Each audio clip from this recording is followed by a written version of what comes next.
Esta fotocopia que os he pasado, ya digo, incluye todas las fórmulas de probabilidad, ¿vale? Todas las fórmulas que vamos a necesitar a lo largo de este tema, ¿vale? Entonces, voy a ir explicando cada una de las fórmulas y luego voy a hacer un primer ejercicio de este tipo, ¿vale? Entonces, lo primero que tenéis que saber es que la probabilidad de un suceso se va a calcular siempre con la ley de Laplace. La ley de Laplace consiste en esta fórmula de aquí. Es decir, lo que viene a decir es que la probabilidad de un suceso siempre va a ser una fracción en la que abajo vamos a poner el número de casos totales y arriba pues pondríamos el número de casos favorables. Vale, ¿qué significa esto de aquí? Si nosotros tenemos un suceso A, que sea, por ejemplo, pues, siguiendo con el ejemplo de antes de los dados, que fuese 1, 2 y 3, sabemos que el espacio muestral del dado es 1, 2, 3, 4, 5 y 6, pues ¿cuál es la probabilidad de que ocurra el suceso A? La probabilidad de que ocurra el suceso A es una fracción en la que en la parte de arriba pues tengo que poner cuántos elementos hay en el suceso A, que son 3, y en la parte de abajo tengo que poner el caso de los totales, es decir, cuántos elementos hay en el espacio muestral, que son 6, 1, 2, 3, 4, 5 y 6. Como 3 partido de 6 además se podría simplificar, me quedaría un medio en este caso, ¿vale? Entonces la probabilidad de A sería un medio. Y hemos utilizado para ello esta fórmula, esta fracción, que no es más que la ley de Laplace. Que la vamos a utilizar siempre, ¿vale? Siempre. Entonces, la probabilidad de un suceso es una fracción en la que abajo tengo que poner todos los casos totales y arriba tengo que poner el número de casos favorables, que es el número de casos que hay dentro del suceso que me estén pidiendo. Si en vez del suceso A me hubiesen puesto el suceso B, que está formado, yo qué sé, voy a poner solamente por el 3 y por el 5, pues entonces la probabilidad de que ocurra B será pues 2, porque está formado por dos elementos, partido de 6, que son el total de casos que tiene el espacio muestral del dado. Entonces esto sería, pues si simplifico, pues un tercio. ¿Vale? Entonces, de esta manera se irían calculando las probabilidades pues, de sucesos, ¿no? Entonces, voy a borrar esto de aquí y sigo con la ficha esta. Fuera. Y esto también pues la tenéis aquí. Venga. Siguiente, digamos, propiedad, o en este caso lo llamamos axioma, ¿vale? El axioma 1 te dice que la probabilidad de un suceso siempre tiene que estar comprendida entre 0 y 1. La probabilidad de lo que sea, del suceso que sea, siempre tiene que estar entre 0 y 1. Es decir, que tiene que valer 0, algo, o 0, o 1. Si la probabilidad es 0, viene a significar que realmente este suceso es imposible. Con lo cual, realmente sería lo mismo que decir que la probabilidad de un suceso vacío pues es 0. Cosa que tenéis aquí. O sea, esto es lo mínimo que puede valer la probabilidad. Y lo máximo que puede valer la probabilidad es 1. Que para que me salga 1 tendría que pasar que este suceso fuese un suceso seguro. Un suceso se dice que es seguro si es 100% que ocurre. Entonces, en el caso del suceso seguro, se podría decir que el espacio muestral, como el espacio muestral contiene todas las posibilidades, pues la probabilidad del espacio muestral siempre va a ser 1, cosa que tenéis aquí. ¿Vale? Entonces, como la probabilidad siempre va a estar comprendida entre 0 y 1, pues si valiese 0 es que es imposible y por tanto el suceso lo podéis llamar suceso vacío. Y si la probabilidad de un suceso vale 1, es que ese suceso es seguro, y si es seguro, entonces el suceso equivale al espacio muestral. Es decir, incluye pues, todas las posibilidades. Pensad una cosa, que si yo os pidiera la probabilidad del espacio muestral, si utilizo la fórmula de Laplace, la del principio, ¿qué tendríamos que poner debajo? Pues todas las posibilidades, que son 6, y arriba tendríamos que poner todos los sucesos que están dentro del espacio muestral, que siguen siendo 6, porque el espacio muestral tiene los 6 casos del dado, ¿no? Y entonces, ¿qué me saldría 6 entre 6? Pues 1. Y siempre me saldría 1, porque lo de arriba y lo de abajo siempre serían iguales. ¿Vale? Entonces, en un espacio muestral su probabilidad siempre es 1. Y en un suceso imposible su probabilidad siempre es 0. ¿Por qué? Porque ¿cuántos elementos hay en el suceso vacío? Ninguno. Si lo hiciésemos con la fracción sería 0 partido de 6, que es 0. ¿Vale? Entonces, La probabilidad siempre está entre 0 y 1. Si calculáis una probabilidad con las fórmulas que vienen a continuación, si calculáis alguna probabilidad y os sale algo negativo, o sale algo mayor que 1, es decir, 1,3 o 2,75, os habéis equivocado. O sea, es imposible que una probabilidad os dé o negativo o os dé mayor que 1. Es imposible. ¿Vale? Por lo cual, tenedlo en cuenta. Vale, pues ya hemos visto también con la misma, o sea, con esta fórmula hemos visto esto y hemos visto esto de aquí, ¿vale? Me voy a dejar este punto para el final, ¿vale? Me sigo por aquí. Venga, siguiente teorema. Borro lo que he puesto, todo esto, y sigo. Venga, ya hemos visto este y este. Siguiente. La probabilidad del contrario de un suceso, ¿vale? Imaginaros lo siguiente, si el suceso es en el dado, por ejemplo, fuese el 1 y el 2 el suceso A, pues el contrario de A pues será el 3, el 4, el 5 y el 6, ¿vale? ¿Cuál es la probabilidad del suceso A? Pues como está formado por dos elementos, pues sería 2 partido de 6, es decir, pues un tercio si simplificamos. ¿Y cuál es la probabilidad del contrario de A? Pues como está formado por 4 sucesos, o 4 partido de 6, que si simplifico, pues son 2 tercios. ¿Vale? Ya tengo calculadas las dos probabilidades. Bueno, pues en vez de calcularlas así como lo he hecho, simplemente si me piden la probabilidad del contrario de algo, siempre que sea el contrario de algo, vamos a hacer uno menos ese mismo algo. O sea que si yo sé que la probabilidad de A es un tercio, pues entonces voy a hacer uno menos un tercio. Yo, ¿Y Javi, cuánto que me se me sale? había ido el wifi. ¿El qué? Que se me había ido el wifi y había perdido la llamada. Vale. Bueno, de todos modos se está grabando, así que luego lo subiré. ¿Vale? Me ha salido esto.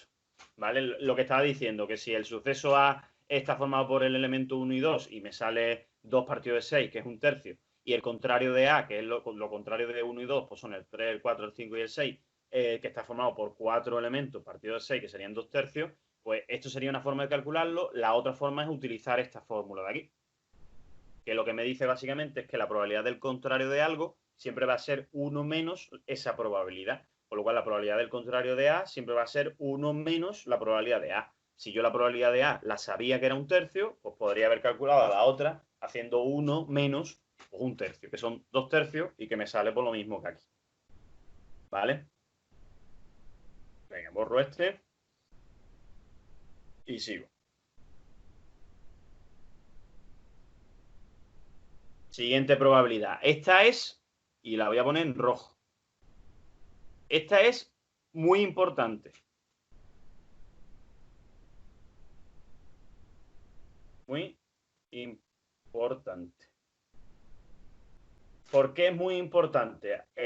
No lo he comentado todavía, pero en probabilidad podríamos decir que existen 5 tipos de ejercicios, ¿vale? 5 tipos de problemas. En probabilidad, cuidado, no en suceso. En suceso ya eso va aparte, pero hablo de probabilidad. En probabilidad hay 5 tipos de ejercicios y en dos de ellos, esto se utiliza siempre. Así que esto es muy importante, ¿vale? Fijaros que la fórmula lo que dice es lo siguiente. Voy a poner por aquí arriba la probabilidad de la unión, pues es igual a la probabilidad del primero, que es A, más la probabilidad del segundo, que es B, menos la probabilidad de la intersección, de A intersección B. ¿Vale? Esta es la fórmula que hemos puesto. Bien, si os fijáis, esta fórmula incluye la probabilidad de A, incluye la probabilidad de B, incluye la probabilidad de la unión e incluye la probabilidad de la intersección. Si en un problema sois capaces de tener estas 4 cosas, lo tenéis todo. Y si lo tenéis todo, podéis hacer cualquier cosa. O sea, teniendo estas 4 cosas, podéis hacer lo que os dé la gana, lo que os pregunten. ¿Vale? Lo que os pregunten ya se podría hacer porque tendríamos las 4 cosas. Entonces, en los dos problemas estos que he dicho, los dos tipos de problemas estos que he comentado, siempre vuestro primer objetivo va a ser tener las 4 cosas. Este va a ser vuestro objetivo. En el momento que vosotros tengáis las 4 cosas, ya podéis calcular lo demás. Pero siempre al principio del problema siempre va a ser tener las 4 cosas. Tener A, tener B, tener la unión y tener la intersección. Cuando tengáis las 4 cosas, ya podéis calcular todos los demás. Entonces, fijaros que esta fórmula, si yo quisiera calcular la unión, pues ya está preparada para calcular la unión si tengo A, si tengo B y si tengo la intersección. Simplemente hago la cuenta y lo que me salga la unión, pues ya la tendré. Si yo quisiera la probabilidad de A, pues sería cuestión de despejar. Es decir, pasaríamos la probabilidad de B que está sumando al otro lado restando y la probabilidad de la intersección que está restando, pues al otro lado sumando. Y si yo lo que quisiera fuese calcular la intersección precisamente, pues entonces sería la intersección la que está restando, pues la pasaríamos a la izquierda para que estuviese positiva y sería la unión la que pasaríamos a la derecha para que estuviese despejada la intersección y pasaría de hecho restando. Con lo cual esa sí la voy a escribir, que es esta de aquí. Me quedaría probabilidad de A más probabilidad de B menos la probabilidad de la unión. Entonces, fijaros que la fórmula escrita así os queda igual que la del principio. Lo único que están intercambiadas la intersección y la unión de sitio. Pero la fórmula se queda igual. Os lo digo porque es muy útil, ya sabiendo que esto se va a quedar igual, pues que o bien escribáis la unión o bien escribáis la intersección directamente en la fórmula según lo que queráis calcular. Me refiero a que esta fórmula es la misma que esta. ¿Vale? Exactamente la misma, lo único que aquí está despejada la intersección y en el otro pues está despejada la unión, ¿vale? Ya os digo, es muy importante tener las 4 cosas calculadas. Una vez que tenemos las 4 cosas, ya todo lo demás que me pidan, ya todo se calcularía pues fácilmente, ¿no? Sabiéndose de la fórmula fácilmente. Bien, sigo. Borro esto de aquí.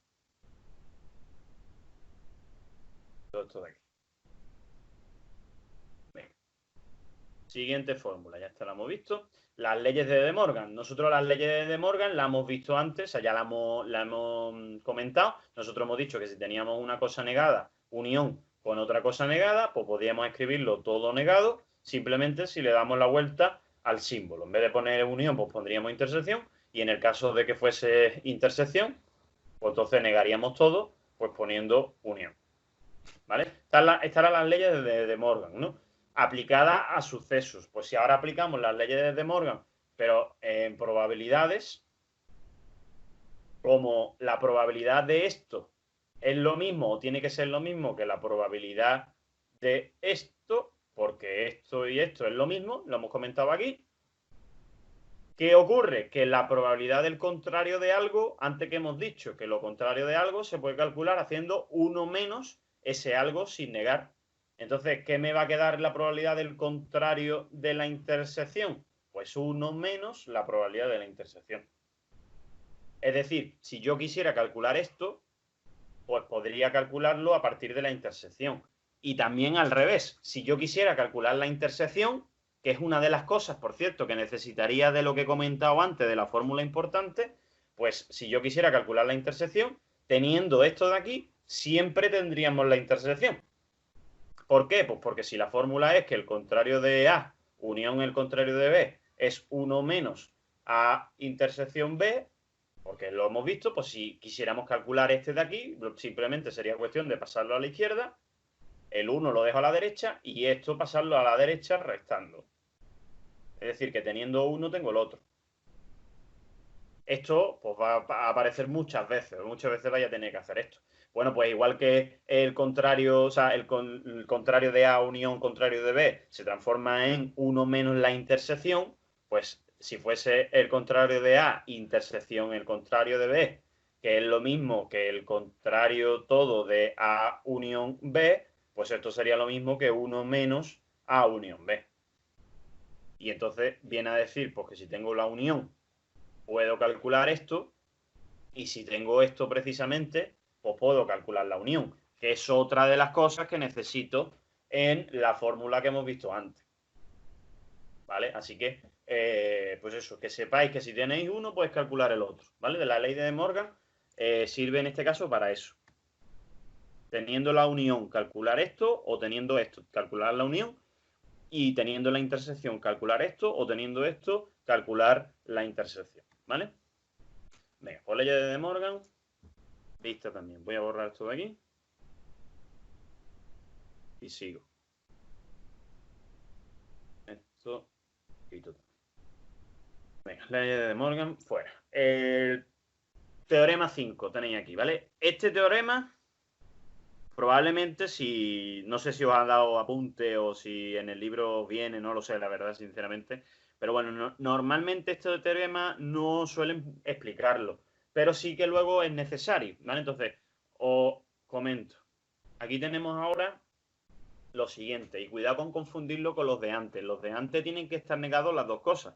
Pensad que esto es el contrario de A y el contrario de B, y esto es el contrario de A o el contrario de B. Pues aquí no. Aquí en el teorema 5 solamente tiene que estar al contrario uno de ellos, o el A o el B. De hecho, tenemos las dos situaciones, o que sea el contrario del A o que sea el contrario del B. Y el otro no esté contrario, y los dos tienen que ser intersecciones. No vale, esto no funciona con la unión.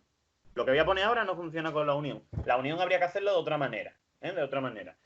El caso es que siempre que tengáis una intersección de una cosa negada y otra que no esté negada, siempre se hace probabilidad del que no está negado, en este caso es B, menos la intersección de los dos sin negar ninguno.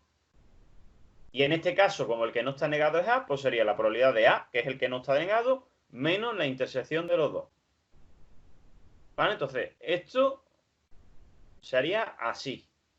Y luego veréis cuándo es útil esto de aquí, ¿vale? Entonces, de momento, que sepáis que si tenéis solamente una cosa negada y otra no, y esto es una intersección, se hace el que no está negado menos la intersección de los dos y ya sin negar ninguno. No se pone negado en ninguno de los dos, ¿vale? Pues estas serían estas fórmulas de aquí. Y ahora, borro esto de aquí. Llegamos a probabilidad condicionada, lo pongo así, probabilidad condicionada, fórmula de Bayes. Son dos conceptos, esto de la probabilidad condicionada y la fórmula de Bayes o el teorema de Bayes son dos conceptos distintos. Que cuando veamos los problemas veréis que son distintos. Pero ambos utilizan la misma fórmula, que es esta de aquí. ¿Vale? Entonces la voy a poner por aquí. Probabilidad A, una barra, B, una fracción. Arriba se pone la probabilidad de A intersección B y abajo se pone la probabilidad de B. ¿Vale? Esta es la fórmula. Primera cosa, ¿cómo se lee esto? ¿Vale? Esta probabilidad se lee de la siguiente manera. La barra divide dos sucesos, este y este. Bueno, pues el que está siempre a la derecha es lo siguiente. Sabiendo que ha ocurrido el suceso B, calcula la probabilidad de que ocurra el suceso A. Es decir, siempre que veáis una barra separando dos sucesos, el de la derecha se sabe que ha ocurrido.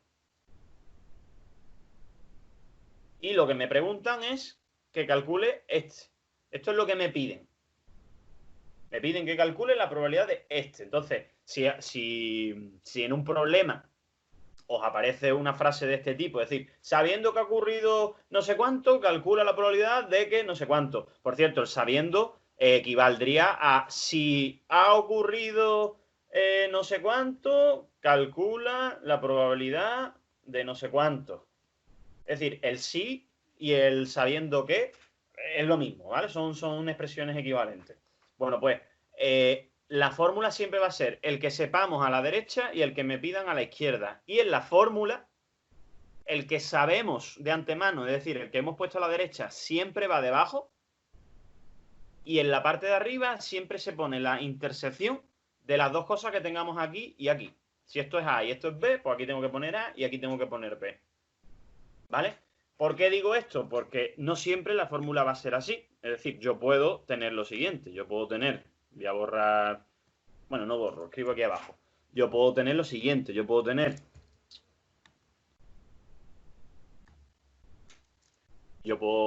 por ejemplo, esto de aquí. B barra A. Si a mí me ponen B barra A, ¿aquí qué está pasando? Aquí está pasando que es que sabiendo que ha ocurrido el suceso A, me están pidiendo ahora que ocurra el suceso B, que no es lo mismo que antes, porque antes el que sabíamos era B, ahora el que estoy sabiendo es el A.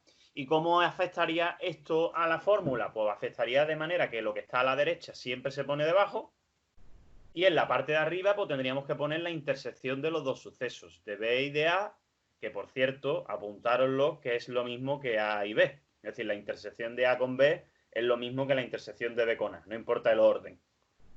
También pasa con la unión, ¿eh? La unión A unión B es lo mismo que B unión A, no hay diferencia. ¿Vale? Entonces, La pega de este caso pues sería eso, que como están al revés estos dos sucesos, pues el que está a la derecha es el que iría debajo. Si os pusieran, por ejemplo, el contrario de A partido de B, es decir, A barra B, esto sería una fracción en el que lo de la derecha pues se pone debajo y arriba tendríamos que poner la intersección de las dos cosas, es decir, el contrario de A y B. Pues fijaros, aquí es donde aparece lo que hemos visto antes. O sea, esta fórmula, aquí necesitaríamos este teorema de aquí. ¿Por qué? Pues porque tengo una intersección y tengo una cosa negada. Entonces, ¿cómo se resolvería este de aquí arriba? Pues poniendo el que no está negado menos la intersección de los dos ya sin negar ninguno. Partido de la B. Así se quedaría este caso, por ejemplo. Y si hubiese sido al revés, si hubiese sido, por ejemplo, probabilidad de A y el contrario de B, pues sería el contrario de B, que es el que está a la derecha, que se pondría debajo, y en la parte de arriba sería la intersección de los dos. A intersección, contrario de B. Con lo cual volvemos a tener una intersección con un contrario, con lo cual tendríamos que escribir el que no está negado, que es A, menos la intersección de los dos sin negar ninguno, A intersección B, partido del contrario de B, que el contrario de B es 1 menos B. Y así quedaría pues lo que es la fórmula.